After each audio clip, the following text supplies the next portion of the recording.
Hugo Levasseur, bienvenue au podcast. Anthony Vézina, merci de l'invitation. C'est la première fois que quelqu'un me dit.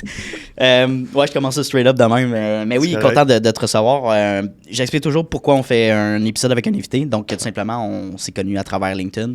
Ce qu'on fait pour notre sélection d'invités, c'est qu'on regarde notre réseau, on s'abonne aux gens qui pourraient être intéressants au podcast. On fait toujours une rencontre préparatoire. Tu étais ouvert à la rencontre. Je t'ai présenté la proposition pour le podcast. Tu as dit oui. Puis là, on est là aujourd'hui, right? Nous voilà.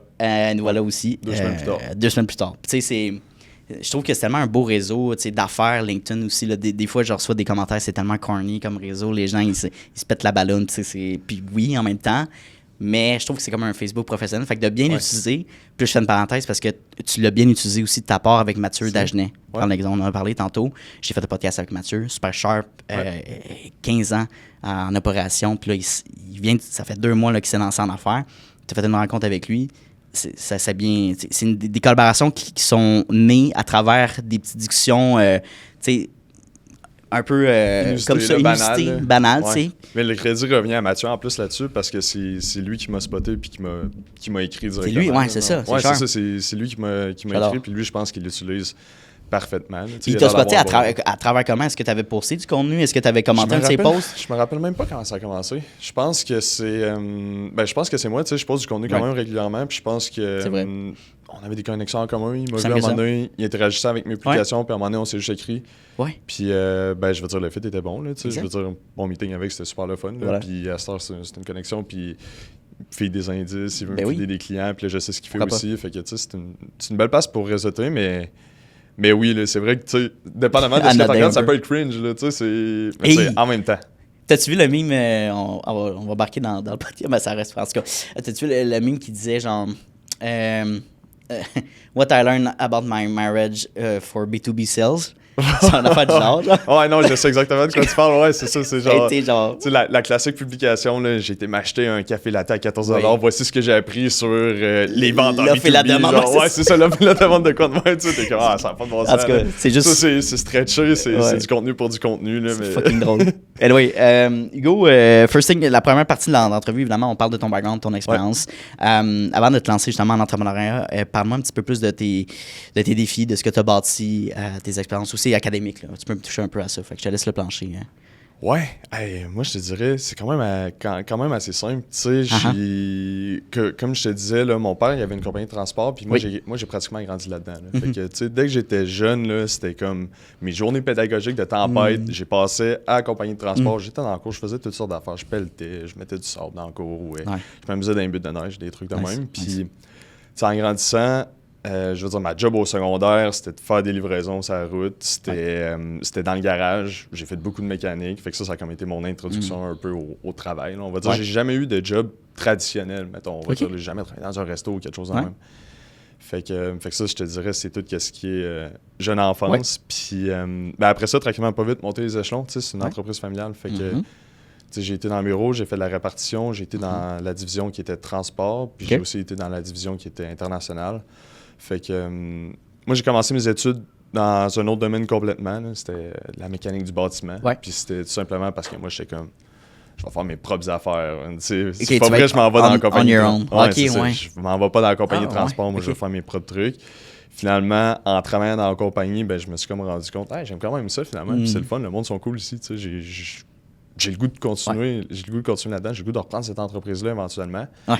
Puis, fait que j'ai fait mes études là-dedans. Puis, tranquillement, pas vite, ça a été de travailler dans la compagnie, monter les échelons, passer à travers le chemin traditionnel, je te dirais. Puis, éventuellement, là, vers la fin, là, c'était comme tout ce qui était gestion d'équipe, gestion de projet. J'ai touché à toutes sortes d'affaires là, dans la compagnie, pour de vrai. Là. Cool. Parlons de ce que tu viens de me mentionner, dans le fond, d'aller étudier en mécanique du bâtiment. Pourquoi d'avoir décidé d'aller vers ça? C'est-tu un intérêt personnel? Un développement de carrière potentielle où tu disais, écoute, puis 2, qu'est-ce qu'on apprend aussi en mécanique du bâtiment? Est-ce que c'est la construction d'un bâtiment? C'est un peu large. Mécanique du bâtiment, c'est tout ce qui est tes conduits de ventilation, ta plomberie, l'électricité, dans le fond, tout ce qui fait en sorte que la bâtisse est capable de vivre, là, mettons. Là. Ça, c'est la mécanique du bâtiment. Puis non, j'avais aucun intérêt là-dedans. Je connaissais personne. Ça n'a pas rapport du tout. Là. C'est juste que, tu sais, t'as 16-17 ans, faut que tu décides c'est quoi tu veux faire de ta vie. Tu peux pas dire, genre, je suis passionné de ça. J'ai viens de commencer. Aucune idée, genre, c'est ça. Fait que, OK. fait que tu sais, je te dirais, c'est juste, j'ai regardé le programme, j'étais comme ça a l'air pas parle. Ça a l'air cool. Fait que je me suis inscrit, je l'ai fait pendant 2 ans, puis après ça, j'ai viré de bord. Là. Puis c'est vraiment en travaillant dans la compagnie que je me suis rendu compte, j'ai fait genre, ce serait pour moi ça. J'aimerais ça essayer la compagnie. Puis c'est surtout que je pense que c'est plus venu d'un désir de comme, tu sais, depuis que j'ai 17-18 ans, moi je consomme du contenu de développement personnel, des livres d'affaires, l'entrepreneuriat puis tout ça. Fait que je voyais comme un peu ça, ce changement-là, comme étant ma porte vers qui est l'entrepreneuriat, le reprenariat de l'entreprise. Puis parce qu'il y a beaucoup de gens qui n'ont aucune expérience, qui se lancent dans un domaine X, qui commencent à ouvrir leur service. Je dis pas que c'est mal ou peu importe, mais je pense que ça amène un sentiment de confiance aussi de vivre, de travailler pour quelqu'un, de travailler dans cette entreprise-là, puis de développer après ton aile de ton base. Hein. Ben oui, 100%, c'est un bon... Je veux dire, c'est un bon terrain d'apprentissage. C'est ça. Tu peux faire tes erreurs. C'est ça, j'avais le meilleur coach à mes côtés aussi. C'est nice. On s'entend que le contexte était là pour que je reste puis j'avais le goût de travailler éventuellement. J'ai une question crunchy pour toi. C'est quoi la réalité de travailler avec son père? C'est... je veux dire, j'ai pas tant eu la chance de travailler avec... Okay. Il y a tout le temps eu une certaine séparation parce que, tu sais, c'est quand même une grosse entreprise, là, vers la fin, là, comme je te disais, c'était des dizaines de millions de chiffres d'affaires. Ben oui. Pas loin d'une centaine d'employés. Fait que, tu sais, il y a tout le temps eu cette séparation-là. Puis, tu sais, mon père, ça n'a jamais été, mettons, mon boss immédiat, là, mon boss direct. Là, ça n'a jamais été mon boss. Puis, j'ai pas vraiment eu de dossier où est-ce que j'ai collaboré avec. Puis, de toute façon, tu sais, du moment que je me suis impliqué vraiment à temps plein dans l'entreprise, il était plus vraiment là. Tu sais, lui, il commençait à se détacher tranquillement, pas vite à il faisait une transition vers la retraite, dans le fond. Ouais, c'est ça, exactement. Fait que... Puis... Non, c'est... Fait que, tu sais, je l'ai pas vraiment vécu, ça. Ouais. Mais par contre, ce que je peux dire, c'est qu'étant le fils, on va dire, là, du propriétaire, puis du boss, là, ben, tu sais, ça vient avec une genre de... En tout cas, moi, c'est comme ça, je l'ai vécu, là, mais ça vient avec une genre de pression qui est différente. Là, dans le sens que... Pression de toi envers les autres? Non, moi envers moi-même. Là, parce que je veux... Tu veux jamais être mis dans une position où est-ce que comme le rôle que tu as ou les réussites que tu as, c'est parce que tu es le fils, à cause de papa. Mettons. Exact, c'est vrai. Tu veux faire ton propre chemin, tu veux faire tes propres trucs, dans le fond. 100%. Puis tu veux jamais te faire reprocher comme c'est bien, là, Hugo, c'est le fils du boss. Fait que tu sais, c'est surtout ça. Moi, de la manière je l'ai vécu, c'était plus... Je me disais, ça va être plus de travail. Exact. Faut que j'aie vraiment une attitude exemplaire. Faut que je sois un leader au sein de la compagnie. Tu crées tes propres opportunités. Des opportunités pour l'entreprise, puis tu bâtis ça. Exactement. Puis, tu sais, c'était d'être un leader, mais tu sais, pas me faire imposer un rôle de leader, mais me faire mettre dans une chaise de gestionnaire, mais vraiment devenir leader par mes actions, par mon attitude. Par la reconnaissance authentique des autres, c'est pas parce que, exactement. Le lien familial est là. Oui, c'est ça, exactement. Tu veux que le monde te voit comme, OK, Hugo, il est sa coche, là, mettons, là, je suis content de travailler avec lui, plutôt que genre, OK, Hugo, je travaille avec lui parce que c'est le fils de... Oui, parce que malheureusement, je pense qu'il y a ce préjugé-là, de dire, regarde, c'est la fille ou le fils, fait qu'il faut faire attention à ce qu'on dit, puis il faut que je me mette de son bon côté pour que le père m'aime, fait comme... Puis je suis content que tu dises que tu n'as pas vécu ça, ce traitement de faveur-là, ou comme... C'est fausse connexion. Même, je te dirais qu'à l'inverse, je te dis que je travaillais dans le garage. Ben, quand je travaillais dans le garage, là, mon père spécifiquement, c'est pas mon boss directement, mais il avait dit au gars qui gérait le garage, il avait dit, t'as le droit d'être dur avec. Ouais, c'est ça. Soit dur avec même. Tu ne dis pas de chance, OK? Là, genre, ça, c'est le fun. Mais pour de vrai, c'est comme des super belles leçons que j'ai appris de bonheur dans la vie parce que, tu sais, comme n'importe quel kid de genre 16, 17, 18 ans, mettons. Moi, je vivais mes soirées, là, je rentrais scrap le lendemain. Là, exact. Quand on est tout en retard des fois, c'est ça, exact. Je me réveillais en retard des fois, là, ça arrivait que j'arrive en retard, là, mais je me le faisais mettre dans la face. Là. J'avais aucun passe-droit. C'est ça, exact. Puis tu sais quoi, c'est la meilleure affaire qui n'aurait pas pu m'arriver parce que si ça avait été comme, c'est pas grave, là, c'est le fils du boss, on peut pas trop le froisser, on marche sur des œufs, ça n'aurait pas marché. C'était pas la situation. Non, c'est ça. Puis parle-moi un petit peu plus de ton poste. Qu'est-ce que tu faisais justement concrètement dans ton day-to-day? Oui, dans le day-to-day, dans le fond, je recule parce que ça fait déjà 2 ans, tu sais, ça fait déjà presque 2 ans que je suis plus là, mais tu sais, vers la fin, là, parce que tu sais, ça a tellement changé, là, pour de vrai, là, mon rôle a évolué, là, mais tu sais, tout ce qui était... Moi, j'étais en charge de tout ce qui était de l'importation maritime. Ouais, parfait. Fait que j'avais comme une équipe à ma charge où est-ce que... j'avais des opérateurs, puis, mettons, tu es une compagnie, tu achètes de la marchandise à l'étranger, tu as besoin qu'elle vienne ici. on s'occupe de gérer ton transport, on s'occupe de les bookings avec les lignes maritimes et tout ça. Bon, ben moi, je prenais en charge cette équipe-là, dans le fond. Fait que je prenais quelques dossiers par moi-même. Pour garder la main, je faisais beaucoup de soumissions pour des voyages de transport, justement. Puis je gérais tout ce qui était ressources humaines de l'équipe, là, dans le fond. Là. Puis gestion de problématiques, ou à chaque fois qu'il y avait un problème, ben, ça escaladait vers moi, éventuellement. Interesting. Ouais. T'as fait ça pendant combien d'années, finalement? Du début à la fin? 7 ans. À peu près 7 ans, ouais. OK. Puis là, après 7 ans, comment tu as vécu cette transition? Quand est-ce que tu t'es dit, moi, je suis prêt à justement à me partir on my own, mais vivre des nouveaux challenges, avoir probablement la discussion avec ton père aussi, de dire, regarde, qu'est-ce que t'en penses, ou whatever? Pour faire une histoire courte, sans que ce soit, sans trop te mettre on the spot, la raison pourquoi j'ai eu des actions, autant de bonheur dans ma vie, puis pourquoi je me suis lancé à mon compte éventuellement, c'est que j'ai perdu mon père il y a 4 ans. OK, excuse-moi, mes condoléances. Il n'y a pas de stress, ben non. Il n'y a rien là, merci. Puis, mais c'est ça. J'avais plus ce sentiment d'attachement-là avec la compagnie. Puis il y avait aussi mon désir de savoir, tu sais, je te parlais là, de faire ma propre lignée, dans le fond. Là, suivre mon propre trajet. Tu sais, je me suis toujours dit, serais-tu capable de sortir de quoi zéro? Serais-tu capable de le faire moi-même? Puis là, tu sais, j'étais comme dans une compagnie où est-ce que, tu sais, je commençais à être confortable, j'avais moins de possibilités d'avancement, puis je me rendais compte que le leadership de la compagnie, parce qu'il y a une passation, il était quand même jeune. Fait que, tu sais, ça aurait pris beaucoup de temps avant que je me rende à un point où est-ce que je ferais vraiment ce que je veux. Fait que là, tout ça combiné avec un peu mon désir de me dire, tu sais, j'aimerais ça savoir, j'ai lu ça en dedans de moi. Je suis capable de bâtir. Je suis capable de le faire. Je suis capable de le faire parce que mon père, quand il a sorti l'entreprise, il avait 28 ans. Moi, j'en avais 27 quand j'ai décidé de quitter. Fait que je me suis dit, tu sais, lui, là, à 28 ans, là, c'est un méchant saut dans le vide qu'il a fait. Là. Puis est-ce qu'il a commencé complètement de zéro? Il a bâti ça, tu sais? Zéro. Incroyable. Mais ça, c'est shout-out à ton papa. Ben, pour de vrai, ouais. Pour vrai, c'est incroyable, là, mais OK, wow. Fait que, non, pour de vrai, ça fait que ça devait prendre énormément de courage. Puis je me suis dit, tu sais, je lis ça en dedans de moi. Puis il y a juste une manière de le savoir. C'est de l'essayer, hein? C'est de l'essayer. Fait que là, tu sais, mais c'était difficile parce que, tu sais, ça reste que pour moi, c'était l'entreprise familiale. Puis, tu sais, j'étais dans cette compagnie-là. Puis moi, je me voyais évoluer dans cette compagnie-là. Tu sais, quand j'ai commencé à 20 ans, là, je me disais, moi, c'est ma carrière. Mes 40 prochaines années, c'est ici. C'est mon projet de vie. Je la porte à un autre niveau, mettons, cette compagnie-là. Je comprends. Fait que, tu sais, ça a été peut-être que plusieurs s'attendaient à ce que tu reprennes le flambeau ou exactement. Du monde. Puis finalement, puis je trouve ça beau, justement, que tu développes ton propre chemin. Tu te dis, regarde, je vais l'essayer.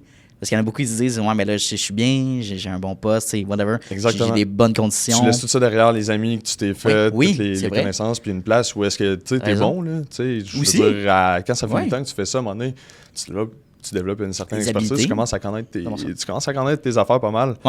Fait que je te dirais, c'est ça. Le désir vraiment de dire, OK, je l'ai ça en dedans de moi. Je suis capable de le faire. Fait que. Puis, à quel moment tu te dis, ouais, je suis à la bonne place, là? Ça, je sais pas si tu le sais. Je sais pas à quel point tu le sais. Si je suis à la bonne place, c'est ça, t'as dit? Ouais. Genre, après quel mettons sur une timeline, là, après quel mois ou whatever, tu te dis, OK, genre, ça fonctionne. Je suis sur mon X, là, je suis dans mon spot. Là, puis c'est difficile à dire parce que le X peut bouger à travers le temps, mais comme, tu dis, OK, là, j'ai pris une bonne décision, je vois qu'il y a un gros potentiel, tu sais, puis je peux bâtir quelque chose qui fait du sens. Ouais, c'est une bonne question. Tu sais, je pense que mettons, première année que je me suis lancé dans ma compagnie actuelle, c'est comme de savoir, y a-tu un market fit? Tu sais, je suis capable, y a-tu vraiment de l'intérêt pour ce que j'offre comme service? Je suis capable d'aller chercher des clients. Là, une fois que tu le confirmes, je pense que c'est fait avec ma première année. Là, je veux dire, c'est la plus charnière, on s'en parler. C'est ça. Puis c'est la plus difficile, à mon avis. Là. Fait que, tu sais, une fois que tu détermines que je suis capable d'aller chercher des clients. Il y a un intérêt pour le service quand même. Ben après ça, je pense, deuxième année dans laquelle je m'embarque, c'est comme je suis capable de capitaliser là-dessus. Tu sais, je suis capable de mettre vraiment la pédale à la terre, puis là, d'aller voir, OK, je suis capable d'en faire une business de ça, ou ça va être une affaire de solopreneur toute ma vie. Tu sais, parce que c'est une chose aussi de dire, est-ce que toute ma vie, je suis pris à rester, à grinder, puis à développer l'entreprise moi-même, dans le sens, si je pars, mettons, une semaine dans le sud, est-ce qu'il y a plus de revenus qui rentrent? Ça, c'est un beau questionnement à avoir aussi, à savoir, est-ce que tu es prêt à accepter ça ou non? Exact. Mais tu sais, moi, mon but, ça a tout le temps été de faire une entreprise. Ça n'a jamais été d'être travailleur autonome. C'est ça, travailleur autonome. Fait que là, tu sais, en ce moment, je considère quasiment ça plus sur un travail. une forme de travail autonome qu'une compagnie, mais tu sais, le but éventuellement, c'est de monter ça comme étant une compagnie. Mais tu sais, il faut commencer à quelque part. Beaucoup de gens, évidemment, de notre âge, quand c'est nos premières expériences, on commence comme travailleur autonome. Puis après, on se dit, OK, la structure d'une Inc. fait plus de sens. Je sais pas, on va l'engager. On va la protection, le voile juridique. C'est intéressant aussi. Mais comme toi, tu as incorporé, je pense. Fait qu'on est en développement. On n'est pas encore. J'étais encore travailleur autonome. OK. Mais ouais, parce qu'en fait, il y a une question de revenu aussi, à savoir, il y a des coûts annuels aussi de comptabilité. C'est assez...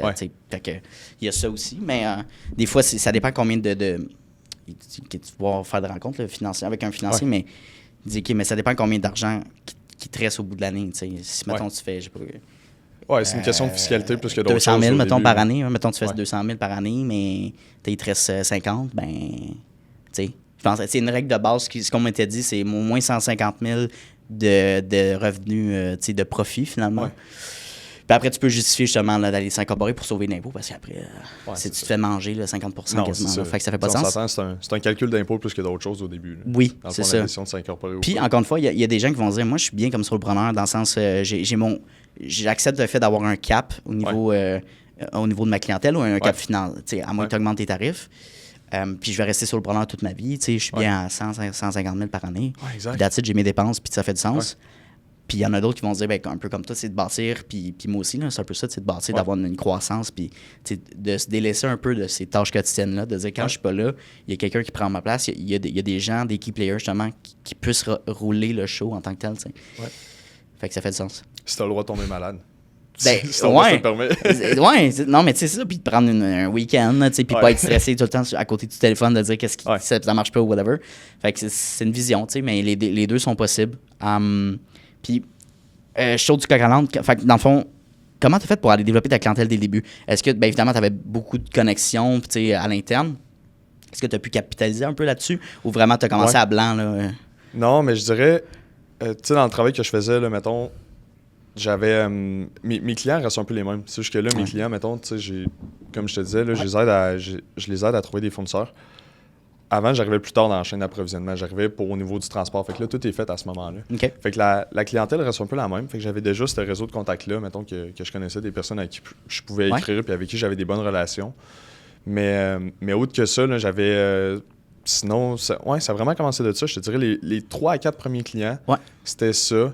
Puis le reste, c'était tous des inconnus à mes yeux. Mais vraiment, la compagnie, ça a commencé avec quelqu'un qui était même pas client chez nous, mais c'est juste, je l'ai rencontré, je me rappelle même pas dans quel contexte je l'ai rencontré, mais il m'a parlé exactement de ce problème-là.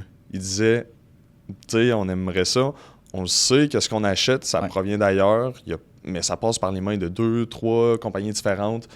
C'est sûr qu'on paye bien trop cher pour qu'est-ce qu'on a. On aimerait ça acheter à l'international, mais on n'a aucune idée comment ça marche. C'est une question de coût, puis OK, parfait, d'accompagnement. Ouais, c'est ça. Puis, fait que c'est ça. Fait que dans le fond, cette compagnie-là que je te parle, ça a été mon premier client. Parce que les autres, j'étais comme un peu en recherche de qu'est-ce que j'allais faire. J'avais une vague idée, puis ça en faisait partie. Puis là, quand je leur ai parlé à eux autres, puis qu'ils m'ont parlé de ça, je leur ai dit, OK, je sais exactement. Là, ça va être comme ça, je vais les aider. Puis ça a été le premier client que j'ai comme bâti l'offre de service autour. Puis après ça, j'ai été voir, OK, sont-ils tout seuls dans leur bateau? Ou il y a d'autres compagnies, mettons, qui ont ces problèmes-là? Puis turns out qu'il y a plein de compagnies qui ont ces problèmes-là, dans le fond. Puis c'est quoi les produits, justement, que l'entreprise vend? Oui, comme là, la compagnie, c'est Metal Polvin. C'est des rouleaux d'acier galvanisé, c'est des rouleaux d'acier peinturé. Fait que là, c'est vraiment de la marchandise, je veux dire, industrielle. Là. Dans le fond, là, c'est pas des... T'achètes pas ça Home Depot. Là, c'est des gros coils de pas loin de 10 000 kilos. Fait que eux, justement, ils ont leur inventaire, probablement peut-être qu'ils produisent leur stock. Ton travail, en partie, c'est de les mettre en contact avec un acheteur international à travers d'autres pays. Dans le fond, c'est de faire cette connexion-là? Oui, c'est ça. Dans le fond, tu sais, j'appelle ça des compagnies manufacturières pour les mettre toutes dans le bateau. Une niche. C'est dans une niche. Là. Mm-hmm. Mais dans le fond, je libère les compagnies manufacturières de distributeurs puis d'intermédiaires. Puis je les aide à croître aussi par l'importation. J'aime ça. Si je suis capable de te le résumer en une phrase, mettons, ce serait ça à peu près. Puis c'est carrément ça. Fait que la compagnie, mettons, qui a un besoin, qui ne sait pas par où commencer, tu sais, dans quel pays je vais chercher ça, ma marchandise, combien ça va me coûter, livrer à ma porte. Tu sais, je connais pas les fournisseurs, comment je fais pour pas me faire avoir.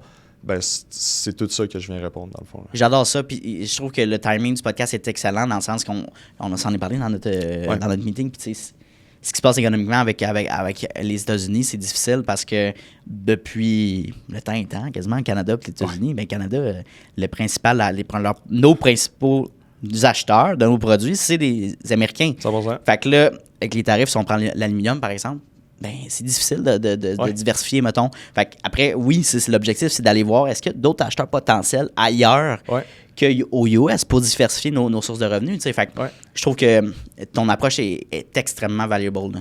Ouais, puis tu sais, en plus, on s'entend entre nous, là, le but d'aller vers l'importation, là, principalement, c'est souvent de sauver des coûts. Puis ça va toujours être de sauver des coûts? Sauver des coûts, oui, c'est ça. Quand tu achètes la marchandise à l'étranger, là, Ouais. ça va toujours être d'actualité. C'est plus difficile économiquement, mettons, ces temps-ci. On est capable de le voir. Bon, fait que là, les compagnies cherchent des solutions, mais les bonnes compagnies, là, même quand c'est beau et ça va bien, là, ils cherchent quand même ces solutions-là. Oui, ils sont activement, ils n'attendent pas justement que ça soit difficile nécessairement. Ils vont diversifier, ils vont se trouver d'autres pistes. Là, parce ils voient la tempête arriver un peu, puis ils se disent OK, là, ça me prend déjà une solution tout de suite, là, même si c'est pour dans 2 ou 3 ans, mettre les choses en place là. Oui. Puis, je l'ai vécu justement avec une compagnie il y a comme 2-3 semaines. Okay. Ils me disaient hey, on est super bon, on est un peu chef de file dans notre industrie, dans leur niche à eux autres. Okay.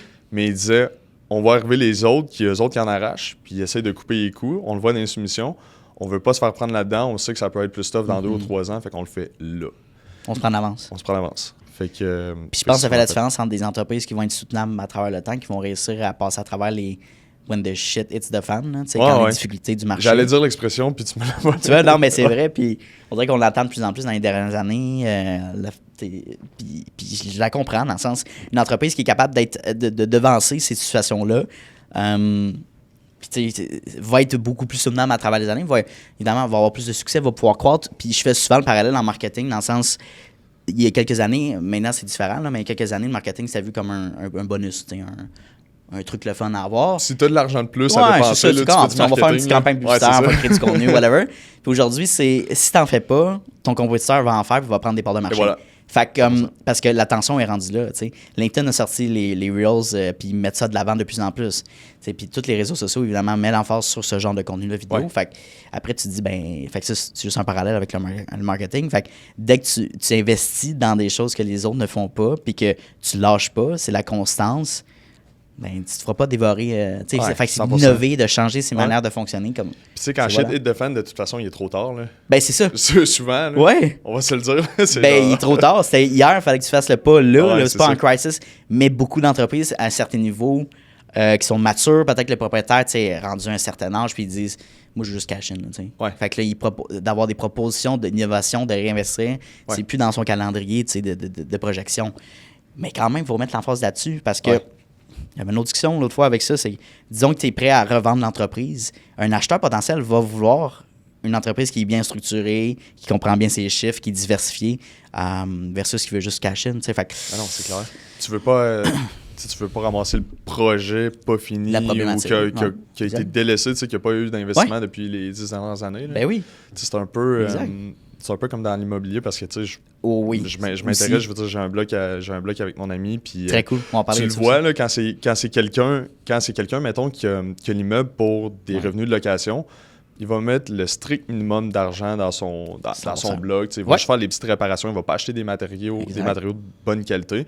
Mais quand c'est un propriétaire occupant, par contre, là, lui, il se voit passer du temps dans la maison, fait qu'il met des beaux matériaux, il en prend soin de sa maison, puis c'est beau à l'extérieur, puis c'est tout ça, c'est un peu la même logique, là, dans le fond, là, quand ça t'appartient, puis quand c'est pas juste pour cash in, t'investis, puis tu... Puis c'est le fun, petite parenthèse, moi j'habite à Montréal dans un triplex, puis c'est un propriétaire occupant.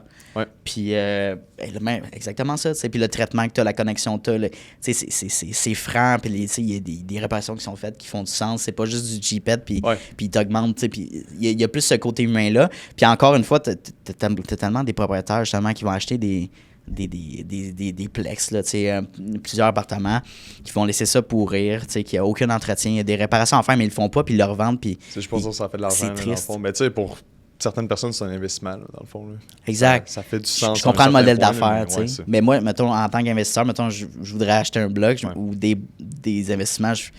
Je me sentirais mal, il y a des gens qui habitent là-dedans, puis j'ai une toilette qui est genre fissurée ou que whatever, genre j'ai un coulis à quelque part à faire, puis que c'est mal isolé, il y a des champignons, mais parce que dans le sens, j'ai fait l'inspection en bâtiment avec mon père est inspection en bâtiment. Ma première petite job, c'était de l'aider, fait que j'ai amené des outils avec lui dans des... Puis on a fait tellement d'affaires à Montréal dégueulasses, là. Un genre de... C'est sûr que tu rentres direct chez le monde, là, t'envoies toutes sortes. Non, mais petit exemple, on est allé dans Montréal-Nord, puis c'était un genre un 8plex, là, je pense. Puis ça prend un logement avec des coquerelles. Les 8 logements étaient infestés. Ah ouais.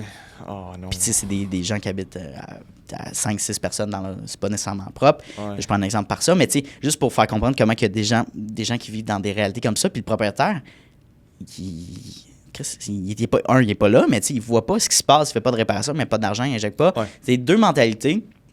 Puis même chose quand tu es un propriétaire d'entreprise. Il y en a qui sont justement qui n'ont pas des bonnes valeurs, qui vont faire un gros coup, qui vont vouloir leur vendre après.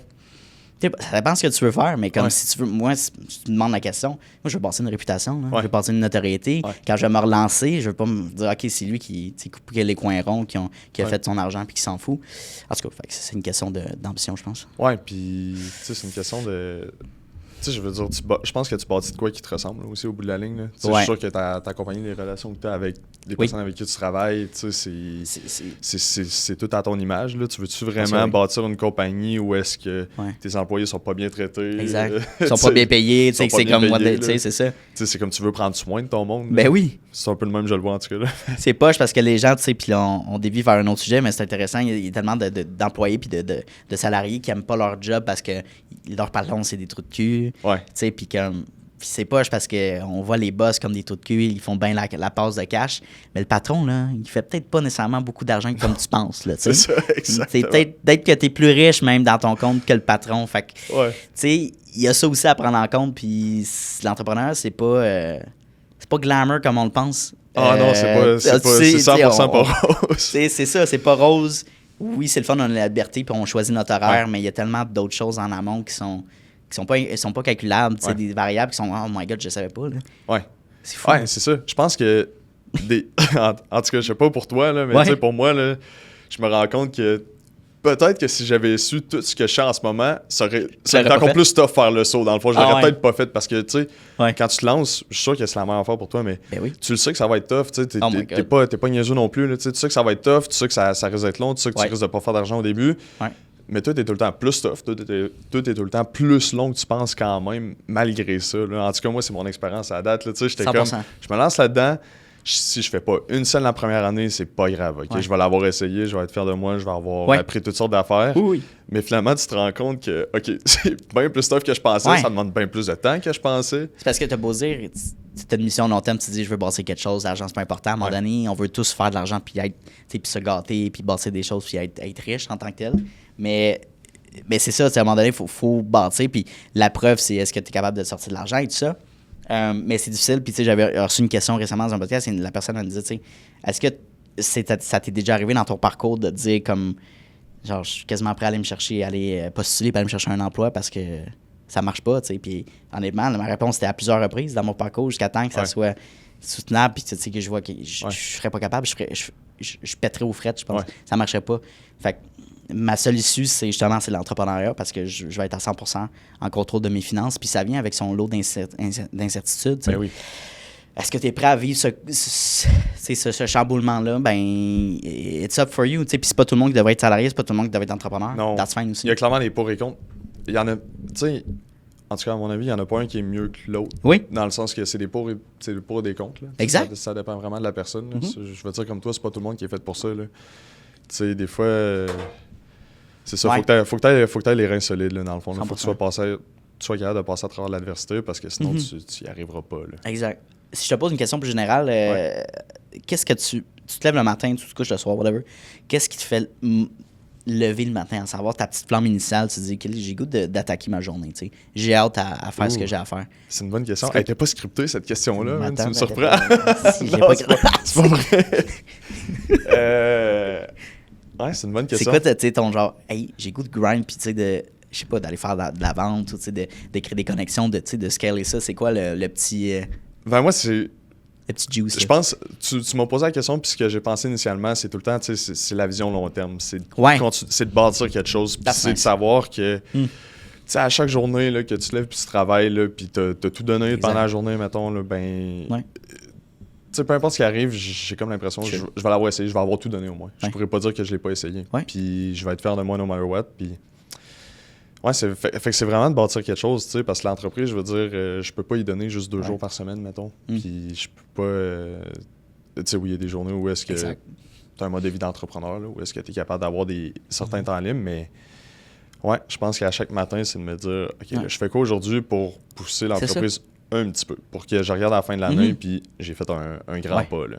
Oui, c'est de mettre des objectifs dans ton quotidien, d'y aller tranquillement, puis après, c'est le fun de se mettre des objectifs en début d'année, de dire en décembre où est-ce que je vais être rendu ou en janvier, puis des fois, puis souvent, tu vas arriver à ton objectif où tu vas être très proche, mais je trouve que c'est un succès aussi d'être proche de ton objectif, d'être rendu là, puis de dire, regarde, c'était pas ce que j'avais pensé faire, mais je me suis rapproché de ça. Ça change en cours de route quand même, là, ça. Ben oui, c'est à travers, tu sais, puis that's fine, tu sais, je sais pas, tu fais un objectif de chiffre d'affaires, par exemple, mais t'as fait plus, ou du moins t'as fait le même, genre, pour vrai, c'est le fun, là, tu sais, puis surtout en ce moment, c'est plus difficile quand même de sortir de l'eau puis d'aller chercher la clientèle, de se démarquer, en fait.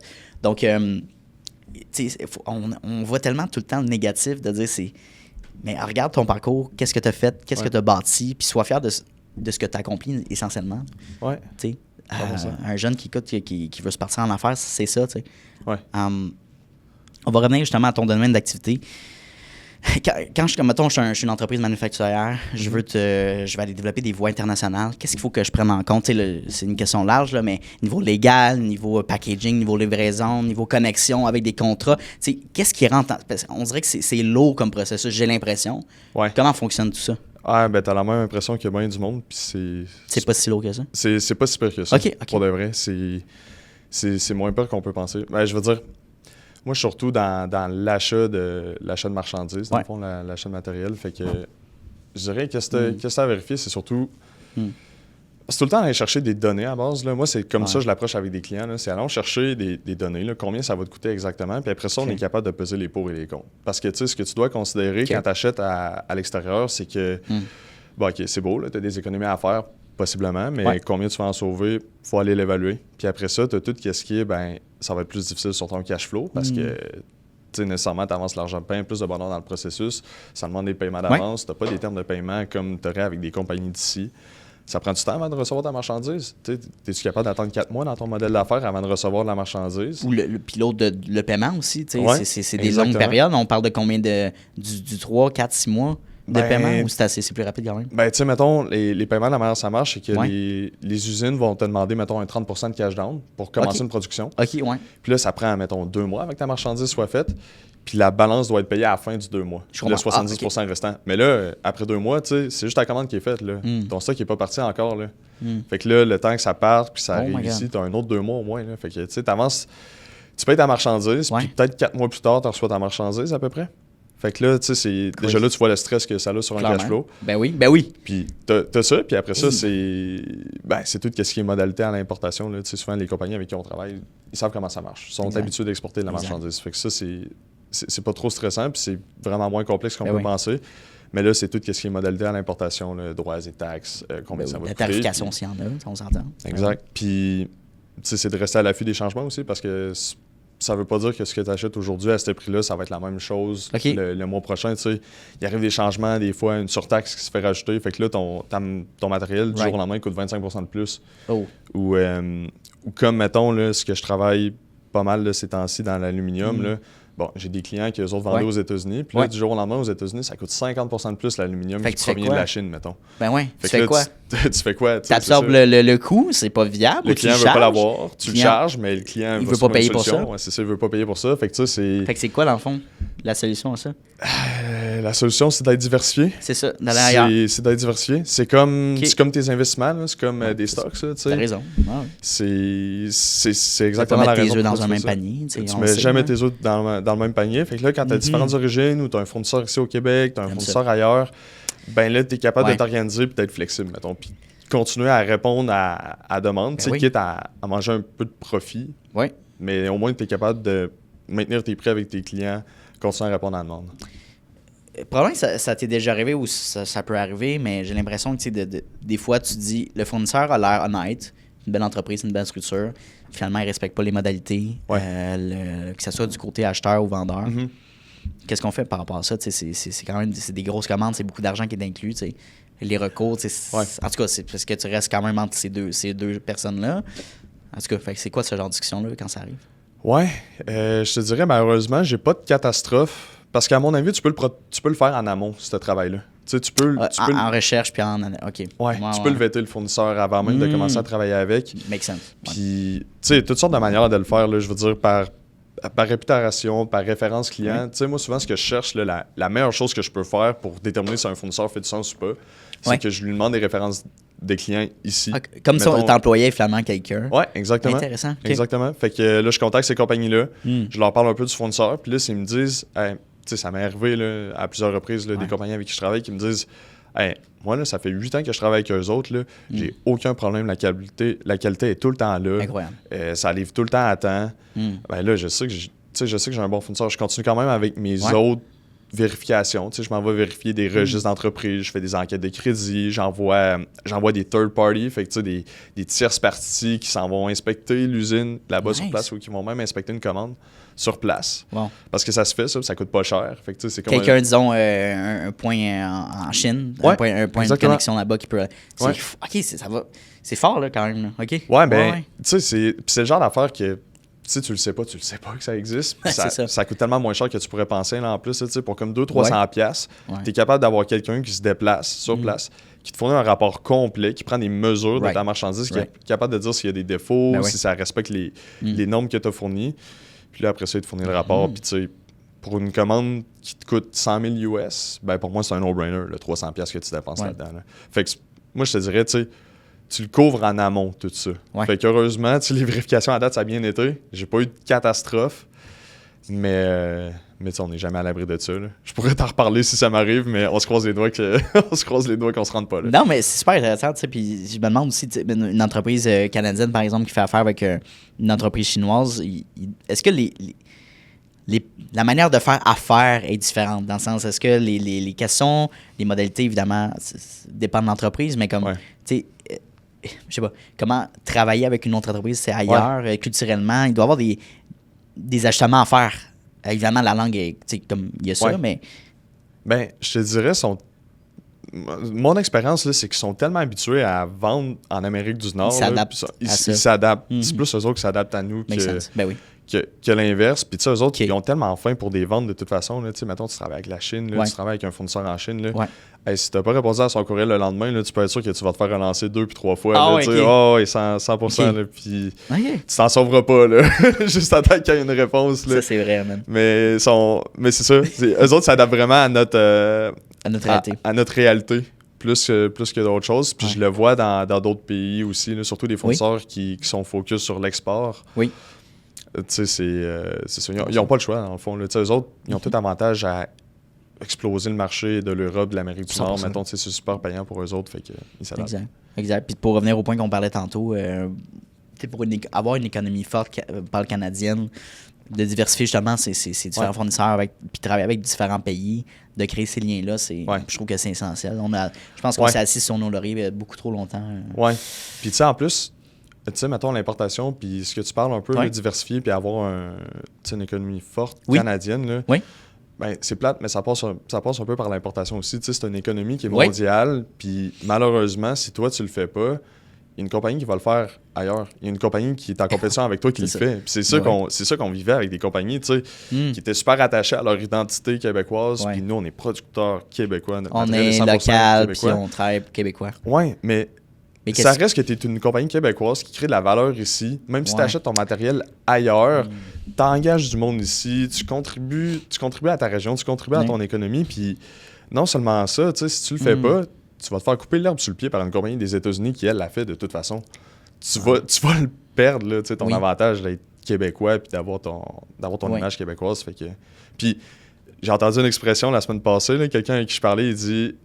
je préfère faire ça que de me faire enterrer avec mon drapeau canadien. Je trouvais ça quand même bon parce que c'est assez imagé. Que couler avec le bateau parce que les chiffres ne rentrent plus. Parce que couler ton bateau avec ton drapeau, ça vaut plus rien. Parce qu'au bout de la ligne, je vais prendre un exemple, je me souviens plus de la compagnie, mais ça a fait par eux dans les journaux il y a 1 an. Ou en tout cas, peut-être que tu vas me dire la compagnie, ils produisent, ils ont lancé la compagnie, puis leur leur coût marketing, nécessairement, c'était de dire que nous, on produit tout au Québec, c'est des manteaux. Ouais. En tout cas, j'ai perdu le nom, mais ils me rappelle importaient pas, ça. ouais, Puis mais ça me dit quoi? Puis là, ils ont pris une décision de produire leurs manteaux, si je me souviens bien, sans Chine. Ouais. Parce que les coûts de production ne suivaient pas, puis c'était pas viable. Puis ça a fait une tollée parce que, évidemment, Québécois, c'est une compagnie qui se basait sur, qui était fièrement québécoise, qui bâtissait, qui produisait tout ça à l'interne ici. Puis là, ils shippent ça en Chine, puis ils produisent en Chine. Puis moi, comment je vois ça, c'est l'argent revient quand même ici. Là, ouais. C'est les taxes qui sont payées ici. Ouais. L'économie est repartie ici. Ça reste une entreprise canadienne. Fait que je pense, prenez votre... comme... Ouais. Puis tu sais, l'affaire, c'est que tu le sais pas souvent, mais la compagnie qui fait des manteaux fabriqués 100% ici, là, peut-être qu'ils n'étaient pas capables de les vendre, les manteaux, là, tellement ça coûtait cher aussi. Là, c'est ça, parce que c'est pas tout le monde qui est prêt à payer 2 à 3 fois plus cher aussi pour des biens qui sont faits ici. 100%. Puis, même chose au niveau des compagnies, tu sais. Y a-tu vraiment une compagnie qui peut se permettre de payer 3 fois trop cher? Non. J'en connais pas vraiment, là, des compagnies qui peuvent se permettre de payer trop cher, dans le fond. Fait que, je pense là-dedans, faut que tu sois transparent. Là. En tout cas, à mon avis, c'est correct. Tant que tu n'es pas en train de dire hey, nos manteaux sont fabriqués ici, ça peut être conçu au Québec, ça peut être assemblé. Mais tu comprends ce que je veux dire? Ouais. Tant que c'est pas mentir, dans le fond, là, juste importer le produit, slapper un code là-dessus puis dire hey, c'est rendu origine québécoise. Probablement qu'ils ont fait ça, ça a été une discussion. C'est peut-être pour ça. Là. Puis oui, puis moi, je comprends leur décision. Puis dans le sens, il y a tellement d'autres choses que tu peux faire outre que produire à 100% tes produits ici. Tu peux partir d'une autre entreprise, investir dans des entreprises locales, donner ton argent. Il y a tellement de trucs connexes ou même travailler avec d'autres provinces canadiennes. C'est évidemment, oui, pro-Québec, pro-Canada, mais travaillons entre provinces. Ouais. Je pense que dernièrement, la province de l'Ontario a ouvert beaucoup plus de ponts légaux entre la province du Manitoba pour les infirmières parce que le programme d'infirmières puis d'infirmiers en Ontario était Manitoba, excuse-moi, n'était pas reconnu en Ontario. Okay. Mais la province, c'est la même chose. C'est le même pays. Fait qu'ils ont dit non, ça fait pas plus de bon sens, on va reconnaître ça, puis ils vont travailler en province, puis s'aider. Je suis comme, Chris, let's go, that's nice. Fait que pourquoi pas faire ça, tu sais. Mais ouais, c'est ça. Collaboration, puis travailler ensemble. J'ai une question plus technique par rapport au shipping, littéralement, là, dans un autre continent. Ouais. Alors, regarde, j'imagine, il y a le bateau qui doit être beaucoup plus cost, mais c'est sûr qu'au niveau du temps, il y a un petit peu plus de délai. Est-ce que ça dépend du produit ou vraiment la livraison en bateau est plus intéressante que la livraison en avion? Comment tu vois ça? Tout le temps. Je veux dire, ça dépend du poids, du volume de ta marchandise. Sure. Parce que, je veux dire, c'est ce qui dit que ton coût de transport éventuellement. Mais, règle générale, là, par bateau, ça va être toujours moins cher. Exact. Plus long. Par avion, ça va être plus cher, plus vite. Exact. Ça fait du sens. C'est logique. Ouais. Puis, je dirais c'est... parce que ça fonctionne au poids, dans le sens. Ouais, mais... Puis à la grosseur, puis là... Ouais, c'est ça. Par bateau, ça va être au poids ou au volume. Ça va être le plus gros des deux. Il y a comme une formule qui dit que c'est lequel qui est considéré. Puis même affaire, dans le fond, que ce soit par voie aérienne, c'est la même chose, c'est juste que les ratios sont pas les mêmes. Là. Okay. Je me rappelle pas exactement c'est quoi, là, mais il y a un ratio, dans le fond. Fait que c'est soit le poids ou le volume. C'est un ou l'autre. J'adore ça. Ouais. Allons plus question objectif pour ton entreprise. On est en janvier 2026, on est le 28 janvier. On se projette en décembre 2026, le 31 décembre. Où est-ce que tu aimerais être rendu? C'est quoi? On a parlé tantôt, là, mais... Les grosses questions. Ouais. Où est-ce que tu aimerais être rendu, toi, personnellement, puis aussi professionnellement avec ton entreprise, concrètement? Là? Ouais. Côté entreprise, là, c'est sûr que moi, c'est comme je te disais tantôt, capitaliser sur tout le travail que j'ai fait la première année. Puis, tu sais, je suis capable de générer une croissance. Puis, tu sais, j'ai un modèle d'affaires qui fait en sorte que c'est quand même long de me faire payer, moi. Fait que normalement... Oui, c'est ça, je l'ai te demandé, c'est vrai. Normalement, ma deuxième année devrait être meilleure que la première. Mm-hmm. Mais, tu sais, outre que ça, là, je veux juste voir, tu sais, je suis capable d'aller capitaliser, dans le sens, je suis capable d'aller chercher plus de clients, je suis capable d'avoir doublé mon chiffre d'affaires, mettons, cette année. Fait que je dirais en décembre, si je suis capable d'avoir une bonne idée de ça s'en va où cette compagnie-là, pour moi, c'est mission accomplie. Tu sais, si c'est de savoir, OK, finalement, ça, regarde, ça marche pas, tu sais quoi, on pivote, on fait quelque chose d'autre, ou bien de savoir, OK, non, là, je tiens vraiment à quelque chose, je pense que ce serait mission accomplie si j'arrive en décembre. Là. Puis 100%, puis c'est bien de pivoter puis de peut-être modifier l'offre de service, d'aller se nicher vers quelque chose qui fait plus de sens pour toi. Mais c'est vrai, c'est une bonne question à savoir comment tu te fais rémunérer. Est-ce que c'est justement avec le producteur, le fournisseur, qui justement, est-ce que c'est un pourcentage à travers ou c'est vraiment un prix fixe par accompagnement? Non, comment ça fonctionne? C'est par commission. Puis, par commission, OK. Oui, c'est par commission avec les clients, avec la compagnie québécoise avec qui je travaille. Puis j'essaie aussi du côté fournisseur, mais l'enjeu, c'est tout le temps que ce ne soit pas répercuté sur le prix. Ouais. Parce que dans le fond, là, moi, la manière dont j'ai structuré ça, c'est que je gagne seulement si toi, tu gagnes aussi. Fait que dans le sens que tu sais, je fais pas de l'achat et de la revente de matériel. Je te mets en contact directement avec le fournisseur. Puis le but avec ça, c'est que tu te libères des intermédiaires, puis tu as un pricing qui est transparent avec le fournisseur. Fait que tu n'es pas en train de te demander, mettons, je paye-tu trop cher mon stock? Mettons, tu as le prix directement du fournisseur. Puis moi, j'ai un deal avec toi qui me paye la commission. Fait que le but, c'est que tout le monde gagne dans le fond là-dedans. Puis moi, ma seule manière que je gagne, comme c'est relié à ma performance, puis si je suis capable de trouver un bon fournisseur, je suis seulement payé si tu achètes de la marchandise là-bas, dans le fond. Là. Right. Fait que si tu n'achètes pas, puis le fournisseur ne fait pas la job, c'est moi qui ai mis le temps, les efforts, puis le risque, dans le fond, là-dessus, puis toi, tu t'en sors intact. Là. Fait que c'est ça que je veux dire quand je dis, tu sais, je gagne seulement si tu gagnes.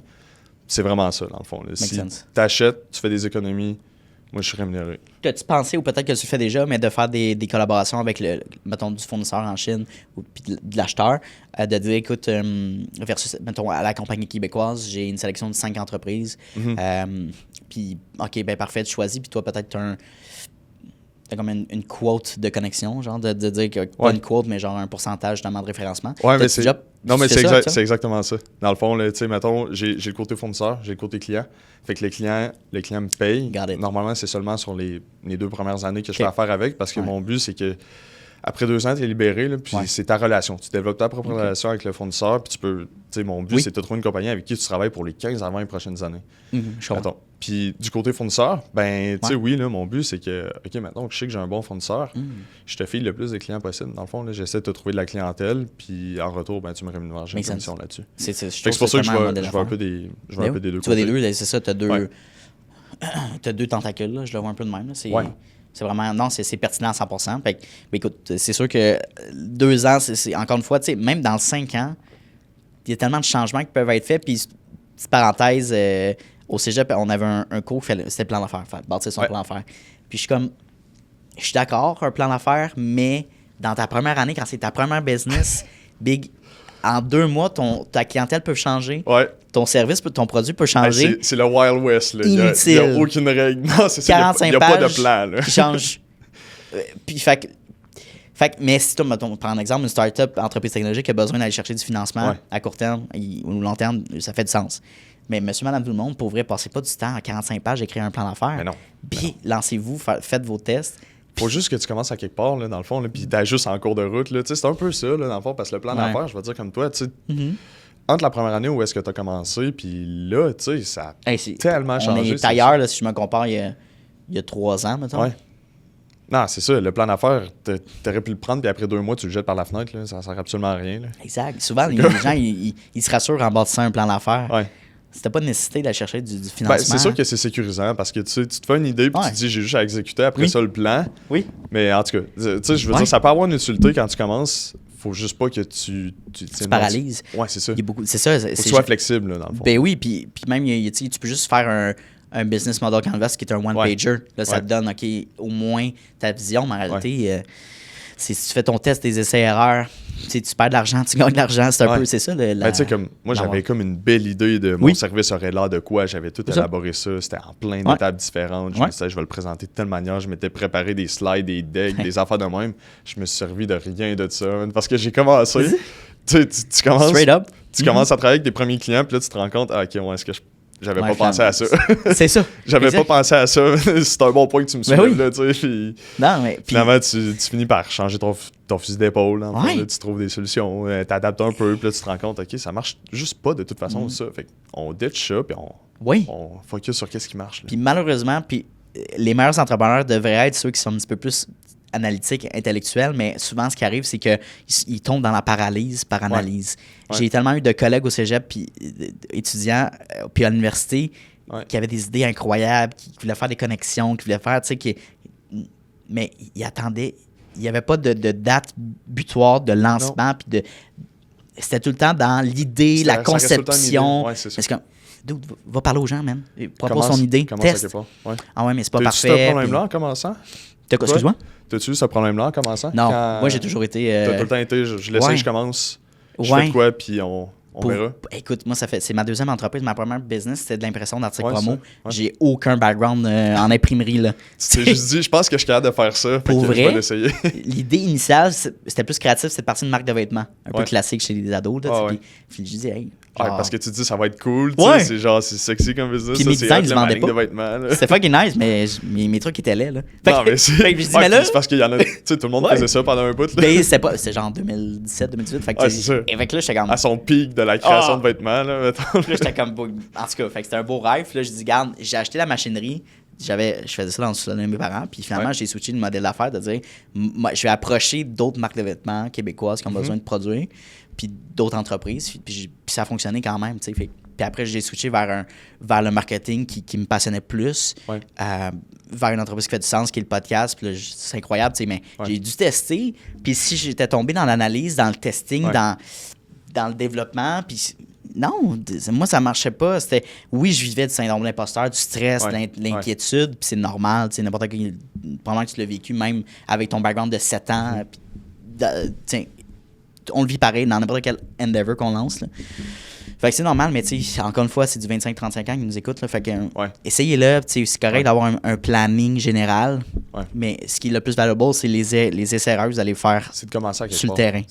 Exactement. Faut juste que tu commences. Dans le fond, faut juste que tu commences. Puis, je veux dire, comme toi, tu sais, quand tu es dans la suranalyse, puis là, tu pèses les pour et les contre, tu décides, tu devrais faire.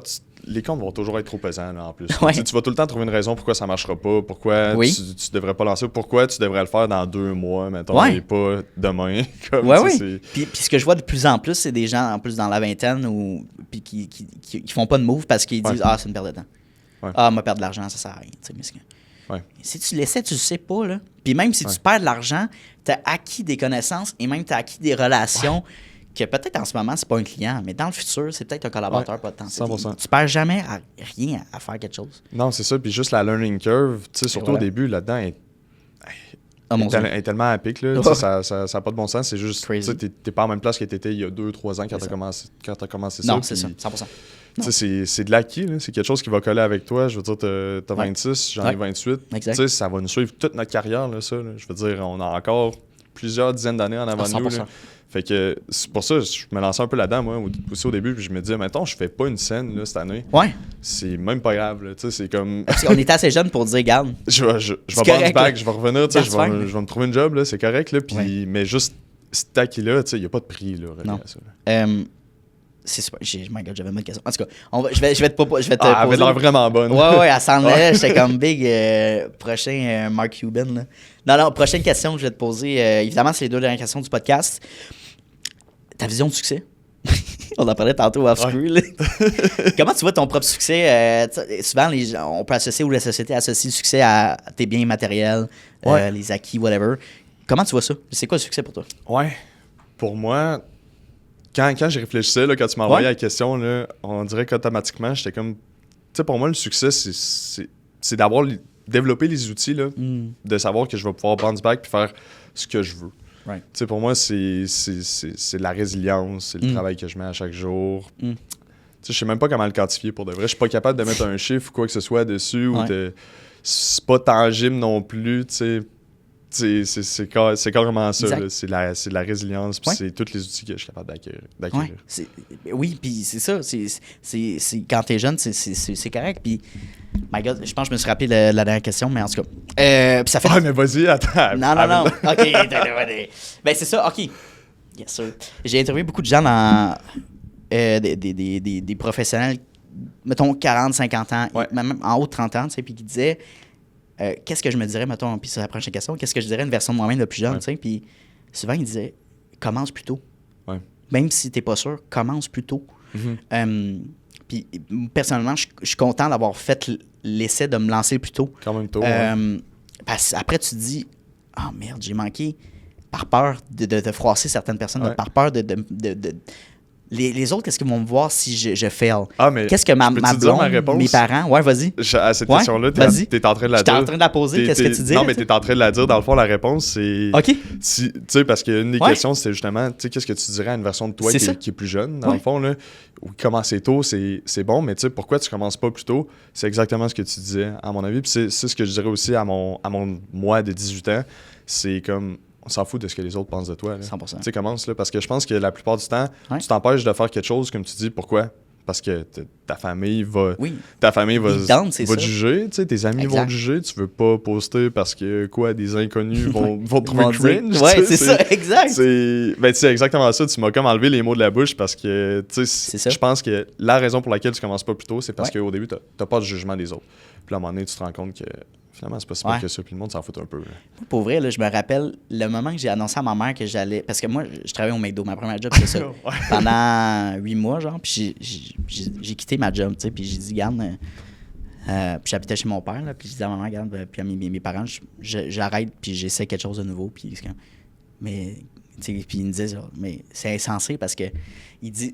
Pas qu'il me disait que c'est insensé, mais t'es sûr que t'as pris une bonne décision, tu sais, genre, tu viens de... T'sais, est-ce que tu vas genre gamer toute la journée? Genre, tu vas te pogner le cul? C'est quoi? Tu vas arrêter tes études? Il dit non, man. Mais j'ai pas dit non. Non, maman. Je vais essayer. Non, man. Bro. Bro. Je vais le lancer. Bro, je vais essayer quelque chose. Je vais essayer de me lancer. Puis j'avais fait un ultimatum. J'ai dit, regarde, si après 4 mois, je suis pas capable d'aller chercher mon premier contrat d'impression. Je pense que c'était genre à telle date au mois de juillet. J'allais porter mon CV et j'allais retravailler au McDo. Puis OK, fine, that's good. J'ai réussi, tu sais, mais tu dis, hey, mais j'avais tellement peur. J'avais pas peur de donner ma démission au boss, mais j'avais peur de dire à ma mère. T'imagines? Puis mes parents, mon père et ma mère, même chose. Fait que j'étais comme. Mais après, tu dis, hey, ça a été la meilleure décision que j'ai prise, tu sais. Puis c'est ça. Fait que, tu sais, je fais ça parce qu'il y a beaucoup de gens. Je dis ça parce qu'il y a beaucoup de gens qui ont vécu les soupers de famille, la Noël. Là. Ouais. T'as mon oncle Richard, ma tante Justine, ils vont dire, hey, mettons, moi, personnellement, OK, ma tante, genre, je pense peut-être me lancer en immobilier, ça pourrait être cool, tu sais. Il dit, si tu fais pas ça, moi, j'ai essayé, là, puis je me suis fait crosser. Ça vaut pas la peine. T'es qui, toi, pour faire ça, tu sais, sans dire ça, mais t'es trop jeune, tu sais, ça vaut pas la peine. Ils ont peut-être raison, tu sais. Ouais. Prends les conseils des gens qui ont réussi, pas des gens qui ont pas réussi. Mais quand t'es jeune, c'est normal, tu sais, tu prends le conseil des gens qui sont proches de toi. Ah oui, puis tu sais, c'est ton monde au complet, puis tu penses que tes parents, ils ont raison sur tout aussi. Là. Je dis pas qu'ils n'ont pas raison, mais tu sais, justement, t'es aussi mal d'essayer ce que toi, tu veux faire. Là, c'est ta vie, ultimement. Là. C'est ta vie. 100%. Tu sais, c'est un peu pour ça que moi, j'étais arrivé à cette réponse-là, parce que j'étais comme, tu sais, tu vis pas la vie des autres, là, tu vis la tienne, prends tes propres décisions, puis ce que maman, papa pensent, ben, tu sais, je suis pas t'en foutre complètement, là, ils ont raison sur bien des affaires. Non, tu prends quand même, oui, c'est valable. Là. Mais, tu sais, empêche-toi pas de faire des trucs pour ça. C'est ça. Tu sais, les parents, c'est normal, en tant que parent, mettons, quand je vais avoir des enfants, ça va être ça. Je vais avoir ce talk-là de dire, regarde, OK, je comprends ta décision, mais c'est quoi ton plan de match? Tu sais, prouve-moi par tes actions que ce que tu dis, c'est pas de la bullshit, là. Tu sais? Fait qu'il y a ça aussi. Puis peut-être que tu vas avoir un discours différent que tes parents aussi. Là, probablement. Mais tu sais, mes parents sont en affaires. Là. Okay. Ma mère est courtier immobilière, mon père est inspecteur bâtiment. Ils ont leur entreprise. Puis... Okay. Fait que le talk, mais tu sais, c'est pas une question de genre je crois pas en toi, c'est une question de genre c'est de l'insécurité. Si t'as pas prouvé, tu te dis tu vas-tu mettre ton argent dans une bonne affaire. Il y a un peu cette. Tu sais, c'est pas tes études, c'était ça le talk. Là. Puis c'est normal, puis je comprends.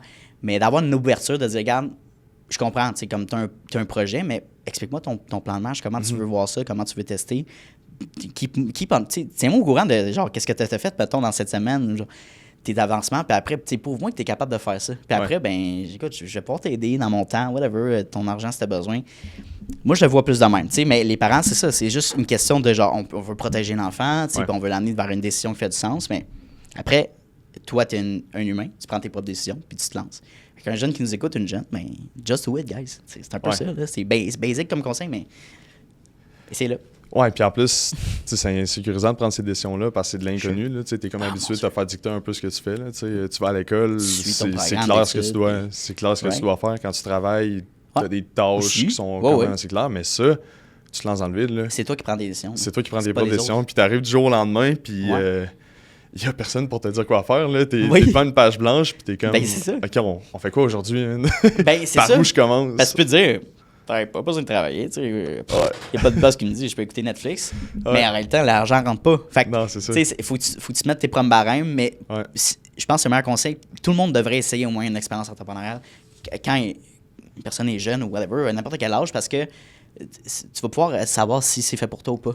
Tu n'auras plus le questionnement de dire « Ah, j'aurais donc dû. » Peut-être. Peut-être, tu sais. Au moins, tu vas savoir. C'est pas fait pour toi, that's it, c'est correct, là. Au moins, tu te connais. Puis beaucoup de gens, je trouve, là, on s'en va vraiment loin, là, mais tu sais, c'est le fun. Moi, j'adore les podcasts. On s'en va loin, mais mettons le burn-out, l'épuisement au travail, l'anxiété. J'ai eu mes forces d'anxiété, puis c'était vraiment relié à ça, à dire je suis pas aligné avec ce que je veux faire. Je fais pas quelque chose qui est rempli de sens. T'étais pas toi, dans le fond. Ouais, je suis pas mon propre agenda. Tu sais, plein de choses du genre. Faisais le plan à quelqu'un d'autre. Là. Ouais. Puis, tu sais, j'ai beaucoup d'amis des amis qui ont vécu cet épuisement de travail-là. Puis c'est un peu ça qui revenait. C'est, je sais pas, je suis qui, mettons, sans le dire verbalement. Je sais pas qu'est-ce que j'aime faire. Je sais pas qui je veux être, mettons, dans... Tu l'as pas essayé. T'as pas essayé. T'as pas essayé. Mais oui, mais je sais pas c'est quoi ma passion. C'est normal. Essaye-le. Tu vas pouvoir développer ta passion des podcasts. Je sais pas que j'aimais ça. Là. À 16 ans, tu décides que tu fais quelque chose, t'étudies là-dedans, tu t'en vas dans ta carrière, puis tu c'est crazy, t'as pas essayé d'autres affaires. Là, fait que... C'est crazy. La conseillère en orientation au secondaire, elle regarde tes notes et elle dit t'es bon en maths, tu pourrais peut-être être ingénieur. Tu sais. Elle dit ta couleur préférée, c'est le rouge. Ouais, peut-être qu'il y a policier pour toi, ce serait bon. T'as un tempérament un petit peu plus confiant, leader. T'es un Capricorne, hein? Peut-être que. Yo! Mais tu sais, c'est ça, puis tu dis, ou quelqu'un, mettons, qui est plus difficile. Moi, j'ai jamais eu des notes exceptionnelles, tu sais. Mais la voie d'entrepreneuriat, de se lancer en affaires, n'a jamais été quelque chose de proposé dans le curriculum. Ou, tu sais, fait que je l'ai appris à travers, honnêtement, je l'ai appris à travers mes parents, mais des vidéos YouTube aussi. De dire des entrepreneurs qui ont vécu telle chose, qui ont bâti telle chose. En tout cas, fait que l'entrepreneuriat, c'est un peu ça. Free for all, essayez-le, testez. Mais comment tu vois ça, l'entrepreneuriat? Comment tu... Exactement comme ça. C'est une jungle. C'est une jungle, dans le fond. C'est pas fait pour tout le monde. Je veux dire comme toi, c'est stress, c'est anxiété, mais... Il n'y a pas de chemin tracé. J'aimerais te dire, fais tel move, puis tu vas réussir.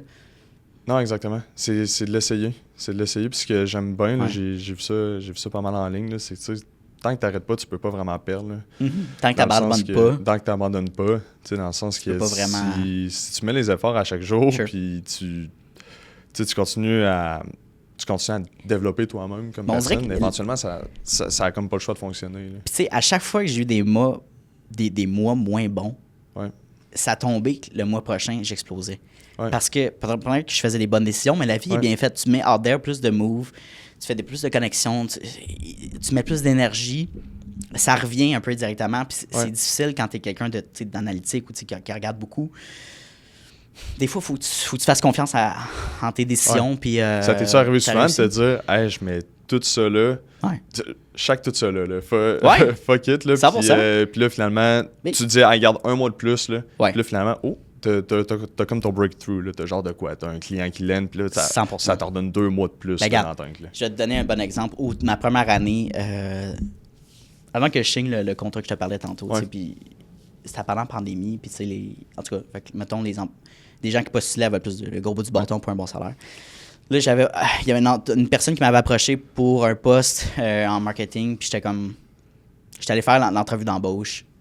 C'était super cool. Déjà là, t'étais loin dans le processus quand même là, pour faire l'entrevue. Ouais, c'est comme je te dis. Fait que, je pense que c'est la première fois que j'en parle. Là, mais, puis là, je me présente, puis je finis, puis j'étais hype. Là, puis là, j'y pensais, je me couche ce soir. Ça marche pas. Genre, déjà là, j'avais un. Genre, c'est le fun, c'est un nouveau endeavor, whatever, un nouveau poste, une stabilité, mais je suis comme. Non, man, faut que tu l'essayes. Faut que tu pousses la machine. Tu sentais que t'abandonnais trop de bonheur. J'abandonnais mon rêve, puis c'est pas parce que qu'est-ce que les autres vont dire, mais c'est moi, c'est. T'aurais pas bien vie avec ça. J'allais bâtir le rêve de quelqu'un d'autre, c'est un peu ça, tu sais, ce que j'avais. Fait que le lendemain, genre à 6h le lendemain matin, j'ai appelé, j'ai dit, regarde, ça marche pas, je m'excuse d'avoir perdu ton temps. Fais attendre un peu. Pauvre gars qui a pris l'appel à 6h. Je pense que je suis à 6h, je l'ai appelé à 8h. Parce que c'est à 6h. Donc, fait que là, oui, ça a été charnier. Puis après, mais tu sais, de prendre des décisions, ça m'est arrivé, mais après, c'est ça, je te dis, on dirait que la vie est tellement bien faite qu'il y a quelque chose, il y a une opportunité qui arrive. En même temps, tu peux pas toujours t'asseoir sur le laurier et dire les autres vont s'enligner. Non. Faut que tu fasses une bonne décision. C'est des efforts quand même à chaque jour. Tu sais, c'est de continuer malgré le fait que c'est difficile puis malgré le fait que tu sais pas c'est quand tu vas avoir ton breakthrough. Exact. Faut juste que tu assumes qu'éventuellement il va être là si tu continues à mettre les efforts puis tu continues à t'améliorer. Puis tu sais, c'est sûr qu'il y a une question de cas dans le sens... si t'es en faillite, là, si tu t'en vas vers une faillite, il y a peut-être un changement à faire. Ouais, c'est ça. Si t'en fais 2, 3, 4 de suite, il y a peut-être des changements à faire. Mais on est jeune, dans la vingtaine, t'as le droit de faire des erreurs, puis tu sais. T'as le temps de te rattraper. T'as le temps de te rattraper en masse. Puis en tout cas, fait, c'est vraiment des bonnes discussions. Coq à l'âne, ce que je propose aux invités, c'est toujours faire un part-2 dans un an, savoir qu'est-ce qui s'est passé, les nouveautés, est-ce qu'on est rendu, où est-ce qu'on voulait être rendu. Alors, on checkera rendu là, mais t'es toujours le bienvenu au studio. Nice, merci. Comment t'as aimé ton expérience aujourd'hui? C'était vraiment nice pour de vrai. Cool. J'ai vraiment aimé ça, puis ça passe vite. Pour de vrai, là. Ouais. Ben, je veux dire, c'est le fun, là, puis je veux dire, j'ai pas tant un grand réseau d'entrepreneurs puis d'amis entrepreneurs autour de moi qui ont un âge similaire. Fait que c'est quand même le fun d'échanger avec quelqu'un qui a passé à travers un parcours pas similaire, mais tu sais, on a comme des expériences en commun là, où est-ce qu'on s'est lancé, on était tout seul. Je suis d'accord. Beaucoup d'adversité dans le processus. Fait que, non, c'est le fun d'en parler. Je suis d'accord. Je lance une perche, je fais beaucoup d'activités de réseautage. Puis ça aide aussi à créer un réseau, puis c'est juste s'entraîner. Des fois, c'est pas nécessairement de la clientèle, mais... Puis des fois, j'assiste à des conférences. Fait que, en tout cas, je t'enverrai des fois des invitations. Si, c'est sûr 100%, on n'est pas exactement dans la même région, mais des fois, ça peut être le fun de se rejoindre à telle place. Si jamais je passe par là. Ouais, c'est ça. Tu sais, je comme au mois d'avril, je m'envoie à Shawinigan. C'est un client qui fait un événement, fait que je m'en vais rejoindre là. Mais en tout cas, il y a d'autres places. Je pense qu'à Québec, au mois d'avril, il y a le rendez-vous numérique aussi, pendant 3 jours. Ça m'intéressait. Mais bref, mettons le podcast, son offre de service, c'est le fun parce que bon, c'est une relation d'affaires, mais ça va plus loin que ça, c'est d'entretenir les connexions. Puis même souvent, ça va tellement naturellement que ça crée une relation amicale, affaire qui est vraiment plaisante. C'est ça le fait de sa passion. Good. Ben, 100%. Hey, où est-ce qu'on peut te contacter pour faire affaire avec toi? Courriel, site web, LinkedIn. Super. Je suis actif sur LinkedIn. Je passe presque à chaque jour. Fait que, tu sais, je vérifie tout le temps mes messages. Courriel, numéro de téléphone et tout là-dessus de toute façon. Là. Fait que moi, j'envoie tout le monde vers la page LinkedIn. Hugo Levasseur, mesdames et messieurs. Merci. Merci, c'est le fun. Yes, that's it. Nice, c'est cool. Nice, c'était vraiment nice pour de vrai. Là.